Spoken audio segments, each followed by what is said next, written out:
أبارك لك الانتصار وأسألك سريعا ما الذي تغير ما بين الشوط الأول والشوط الثاني؟ قرأنا في الشوط الأول عجلة وفي الشوط الثاني هدوء. بسم الله والصلاة والسلام على رسول الله. الحمد لله. طبعا هذا اللي كان في الشوط الأول، كان في عجلة، كان في ضياع فرص كثير. الشوط الثاني حاولنا نركز، استغلينا هجمتين كانت منها هدفين الحمد لله. أتوقع في هدف ما حسبوه. إجمالا الحمد لله يعني 3 نقاط تأهلنا المركز الأول، تجعلنا في المركز الأول نلعب على أرضنا دور 16. الفرص السهلة سبب ضياعها الضغط على اللاعبين سواء من الكوري من نواف من أحمد من جميع اللاعبين يواجهون المرمى فرص سهلة، وبكل بساطة عدم توفيق.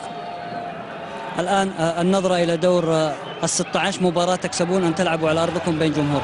طبعا شيء أكيد، يعني احنا أتوقع أن خسرنا أشياء كثيرة الدوري هذا، لكن طبيعي انك دوري يعني طبيعي السنه انه يكون عندك رتمك شويه نازل. احنا طبعا يعني ما زلنا في حالتنا السيئه، لابد ان نحسن صورتنا دور ال 16. على المستوى الشخصي احمد، هل انت مطالب باللعب مع زملائك في حال انقطاع الكره للخصم؟ طبعا مو كثير، يعني رجوعي مو كثير، لكن المدرب يعني يحاول انه يخليني متقدم اكثر من انه الدفاع. يعني يعطيك العافيه.